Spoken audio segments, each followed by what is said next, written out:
আসলে এই সময় সত্যি সত্যি ভারী অদ্ভুত পরিসরে রয়েছি আমরা, ভারী অদ্ভুত পরিবেশ। প্রত্যেক মুহূর্তে ঘটনা ঘটে চলছে, না শুধু দেশের মধ্যে নয়, দেশের বাইরেও বিভিন্ন জায়গায় প্রত্যেক মুহূর্তে। আসলে গোটা বিশ্ব এই মুহূর্তে অশান্ত হয়ে উঠেছে, আর হওয়াই স্বাভাবিক। যত সময় এগোবে, যত নতুন নতুন টেকনোলজি, যত বেশি ক্ষমতার লড়াই, তত বেশি এই অশান্ত থাকা, তত বেশি উথাল পাথাল থাকা। দুয়ারে শোনা যাচ্ছে তৃতীয় বিশ্বযুদ্ধের দামামা। প্রত্যেক মুহূর্তে পক্ষ বেছে নেওয়ার তাগিদ, তার সঙ্গে ক্ষমতার আস্ফালন। আর এই জায়গাতেই আজকে কথা যে নিয়ে আমরা আলোচনা করব, বিষয়টা সত্যি খুব ভাবার বিষয়, ভাবনা চিন্তার বিষয়। শুধুমাত্র দেশের শাসক দলের কাছে নয়, আমার মনে হয় একই সঙ্গে বিরোধীদের কাছেও। এই উথাল পাথাল আবহে, যেখানে বিশ্বে প্রত্যেক মুহূর্তে ক্ষমতাধর দেশ তার নিজের পক্ষ বেছে নিচ্ছে, ক্ষমতার আস্ফালন কেউ করছে, কেউ লুকিয়ে, কেউ চুরিয়ে, প্রত্যেক মুহূর্তে একটা উত্তেজনা রয়েছে, প্রত্যেক মুহূর্তে টেক্কা দেওয়ার লড়াই রয়েছে। সেই জায়গায় দাঁড়িয়ে ভারত যেভাবে ক্রমশ বিশ্বগুরুর পথে এগিয়ে যাচ্ছে, সে এগিয়ে যাওয়ার পথে কি কাঁটা বিছিয়ে দিচ্ছে ঘরের শত্রুরা। কেন বলছি এ কথা?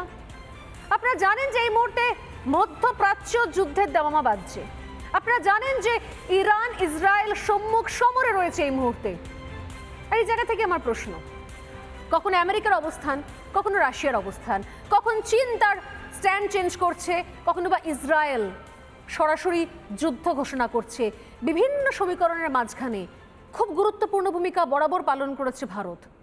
কিন্তু সেই ভারতই ক্রমশ কূটনীতিক হোক, বিদেশ নীতি হোক এবং তার নিজস্ব ক্ষমতায় ভর করে, যে ছবি আমরা দেখেছিলাম সাম্প্রতিক সময় পাকিস্তানকে প্রত্যাঘাত করার সময়, ভারত গোটা বিশ্বকে দেখিয়ে দিয়েছে ভারত কেন বিশ্বগুরু হয়ে উঠেছে। কিন্তু এই গুরুত্বপূর্ণ সময় আমরা বলি না যে রইল পিছনে তারা পিছনে টানতে থাকবে। সত্যি কি দেশের স্বার্থে এক রকমের স্বর পাচ্ছি আমরা?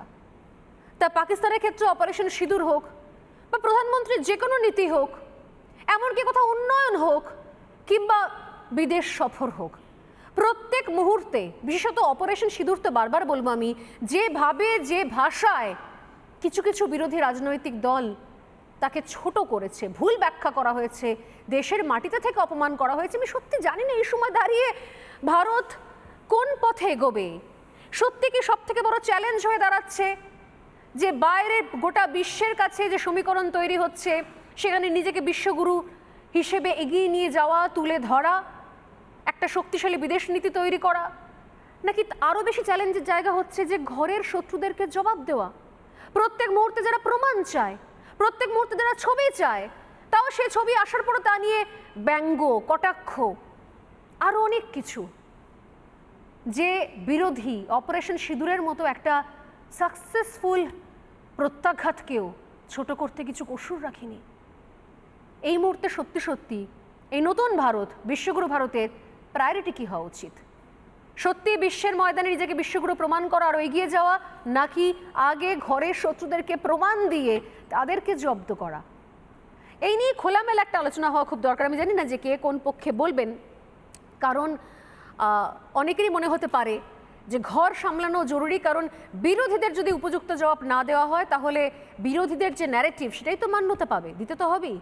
কিন্তু অনেকেই বলছেন যে এতগুলো দেশ যারা প্রত্যেক মুহূর্তে এগিয়ে যাচ্ছে, লড়াইয়ের ময়দানে দাপটের সঙ্গে একে অপরকে প্রত্যাঘাত করছে, হামলার পাল্টা হামলা চলছে, সেই সমস্ত জায়গাতেই কি বিরোধীদের একই অবস্থা?